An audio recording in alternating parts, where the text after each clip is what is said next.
আজকে কই যাইতেছি দেখেন, আজকে যাইতেছি হইতেছে, আজকে কোথায় উঠতেছি, আজকে ছাদে উঠতেছি। কেন উঠতেছি জানেন? এই যে দেখেন, এই যে দেখেন এটা কি, ঠিক আছে, এই যে ড্রাগন ফল। আমার এই একটা গাছের মধ্যে এই কয় বছর পর, 3-4 বছর হয়ে যাবো, 3-4 বছর এই যে একটা ড্রাগন ফল ধরছে। এটা শুরুতে ভিডিও করি নাই, কিন্তু এই যে দেখেন একটা হওয়ার পর যে পাইকটা লাল হয়ে গেছে, কিন্তু বড় হয় নাই, ঠিক আছে। তো এই ড্রাগন ফলটা আজকে আপনাদের সামনে পারবো। ছাদে উঠলাম না, এখান থেকে পারি। বিসমিল্লাহ, বিসমিল্লাহ।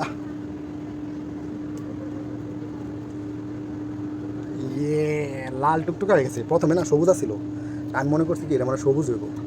এখন দেখি যে পাকার পর একটা লাল হয়েছে এটা, ঠিক আছে। গাছটা ঠিক করে দেওয়া লাগবে। দেখা হয়ে গেছে, বৃষ্টি পড়তে পড়তে গাছের গোড়া থেকে মাটি সরে গেছে, মাটি টাটি দিয়ে আবার সুন্দর করা লাগবে। ছাদে উঠলাম না, এখান থেকে পাই নিয়ে গেলাম, ঠিক আছে। তো সবার দাওয়াত রইল ড্রাগন ফলের। এমনি খেয়ে ও কাটবার জান খেয়ে আর এখন বলতে বড়ি দিয়ে কাটে ওই জন্য তো খুলেন আল্লাহ, ভিতর তো সাদাই। তো ড্রাগনের উপরের দিকে লাল দেখে মনে করছিলাম যে এটা লাল হবে, কিন্তু দুঃখের বিষয় আদৌ এটা লাল না, একেবারে সাদা ড্রাগন ফলগুলো আছে না ওই রকম হয়েছে, ঠিক আছে। কিন্তু উপরেরটা এরকম হয়েছে।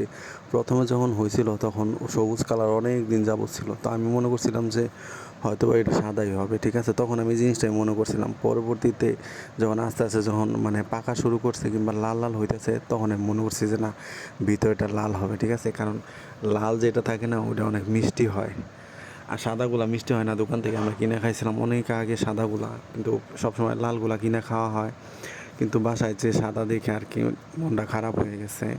পরবর্তীতে যখন এই সবাই কাইটা দিতেছিলাম, দেখেন কি ছোটো ছোটো টুকরো করতেছিলাম, একটা মাত্র ড্রাগন ফল, প্রথম গাছের প্রথম ফল সবাই দিতে পারেন। বাসায় তো জনগণ অনেকজন, ঠিক আছে। তারই খায়া দেখলাম যে না, এটা মিষ্টি আছে, ওই লাল ড্রাগন ফল যেরকম মিষ্টি না, এটা সেম ওই রকমই হবে, ঠিক আছে। তো ভালো লাগলো গাছের প্রথম ফল।